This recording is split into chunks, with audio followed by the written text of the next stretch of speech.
अक्सर लोगों को कहते सुना है, चैरिटी बिगिंस एट होम। मतलब सबसे पहले आपको अपने रिश्तेदारों की मदद करनी चाहिए। अगर आपके पास ज़्यादा है तो आप पहले अपने रिश्तेदारों का ख्याल रखें, अकरबा का ख्याल रखें। उसके बाद फिर पड़ोस में जाएं और शहर में जाएं, मोहल्ले में जाएं, वगैरह वगैरह। और अक्ल भी इस चीज़ को तस्लीम करती है, क्योंकि अपने रिश्तेदारों को हम ख्याल नहीं रखेंगे तो दूसरा कौन रखेगा। लेकिन अक्सर कुछ लोग दलीलें देते हैं कि भाई भूखा तो हर शख्स है, वो मेरा बेटा हो, मेरे रिश्तेदार हो, मेरा भाई हो, या पड़ोसी हो, या मोहल्ले का हो, भूख तो भूख है।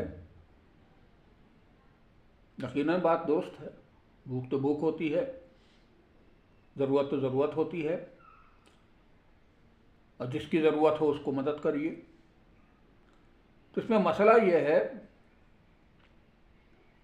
कि अगर अचानक कोई ज़रूरतमंद दिख गया आपके सामने और आपकी जेब में कुछ पैसे हैं, तो यकीनन उसको मदद कर दीजिए। लेकिन अगर आप दौलतमंद हैं और आप चाहते हैं कि किसी की मदद करें, तो ऐसे हालात में पहली शुरुआत अपने घर वालों से करनी चाहिए। और इसी सिलसिले में बहुत सी चीज़ें आती हैं। आज नज़र में एक किताब आई, उस किताब का नाम था अल अमवात यतकल्लमूना माना, पेज 74। इसके ऊपर एक वाकया मुझे दिखाई दिया कि एक मोमिना थी, उसके शौहर का इंतकाल हो गया, गरीब मोमिना थी। और इंतकाल होने के बाद जो तरीक़ा है, दस्तूर है कि शब जुमा या जुमा के रोज़ मरहूम के नाम से खाना गरीबों को खिलाया जाता है। तो उस मोमिना भी हर जुमे को खाना बनाती थी और अपने बेटे को देती थी कि जाओ फला फला गरीब को दे आओ। बेटा लेके जाता था। रास्ते में बेटे को उस खाने की खुशबू से भूख लगती थी, लेकिन वो सब्र करता था, खाता नहीं था और गरीब को दे आता था और आके सो जाता था। इस तरह दूसरे दिन भी गया, तीसरे दिन भी गया, लेकिन चौथे दिन जब गया तो उसे भूख बर्दाश्त नहीं हुई और उसने बैठ के सारा खाना खुद ही खा लिया और खा के लौट के घर आ गया। रात में उस मोमिना के ख्वाब में उसका शौहर आया और उसने कहा अपनी बीवी से कि तुमने जो खाना भेजा था वो आज मुझे मिला और आज मैं सैराब हुआ। उसका जो सवाब था, जहाँ कहता चलूँ कि आप यहाँ से आम पे नज़र करते तो आम नहीं पहुँचता है, तो आज मुझे उसका सवाब मिला। मुमना की नींद खुल गई। वो बड़ी परेशान, उसको लगा कि मेरे बेटे ने लगता कुछ गड़बड़ किया। 3 दिन सवाब नहीं मिला, कुछ तो मेरे बेटे ने गड़बड़ किया। उसने बेटे को बुलाया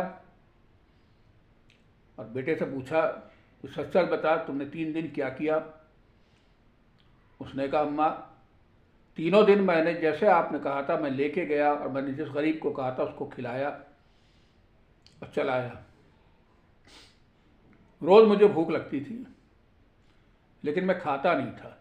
चौथे दिन मुझसे बर्दाश्त नहीं हुआ तो वो खाना मैंने खा लिया। तब उस बेवा को समझ में आया कि पहले सवाब अगर पहुंचाना है कहीं भी, अल्लाह कबूल करेगा तब सवाब पहुँचेगा। और अल्लाह कबूल तब करता है जब तुम्हारे घर की ज़रूरतें तुम पहले पूरी कर लो। हाँ, उसका बच्चा भूखा ना होता, ज़रूरतमंद ना होता, तो यकीनन गरीब को खिलाने पे सवाब मिलता। क्योंकि बच्चा भूखा था, तो बच्चे को छोड़ करके किसी और को खिलाओगे तो सवाब नहीं पहुँचेगा, या ये कह ले कि अल्लाह उसे कबूल नहीं करेगा। इस वाक़े से इबरत लेनी चाहिए और ख़्याल रखना चाहिए कि हम अगर 2 वक्त की रोटी किसी को देना चाहते हैं, कपड़ा देना चाहते हैं, छत देना चाहते हैं, या किसी और तरह की मदद करना चाहते हैं, तो पहले अपनी औलाद, वालिदैन, भाई बहन, रिश्तेदार, अकरबा, इनकी तरफ नज़र डालें और पहले इनका ख्याल करें। क्योंकि इनको आपने नज़रअंदाज कर दिया,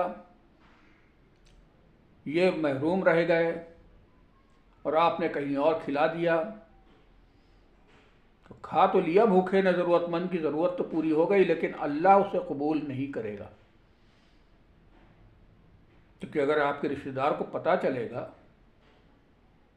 कि मैं भूखा था, मेरे बच्चों के पास कपड़े नहीं थे, पढ़ाने की फ़ीस नहीं थी, और मेरे ही भाई ने, मेरे चचा ने जाके कहीं और किसी को दे दिया, तो उसे तकलीफ़ भी पहुंचेगी। उस तकलीफ़ का जवाब देना पड़ेगा। यहाँ कहता चलूँ, रिश्तेदार रिश्तेदार होता है, रिश्ता रिश्ता होता है। आपकी किसी गलतफहमियों की वजह से, किसी दुनियावी लालच की वजह से, या और किसी भी वजह से आपकी थोड़ी बहुत अनबन भी है, तो उसे नज़रअंदाज कर दें। मदद घर से शुरू करें, उसके बाद एक चेन का सिलसिला है, उसे आगे बढ़ाते जाएं। घर से निकल के पड़ोस में जाएं, पड़ोस से मोहल्ले गांव में जाएं, और इस तरह से मेरा ख्याल है मेरी बात आप तक पहुंची होगी। अगर पहुंची होगी तो मेरे हक़ में दुआ करें।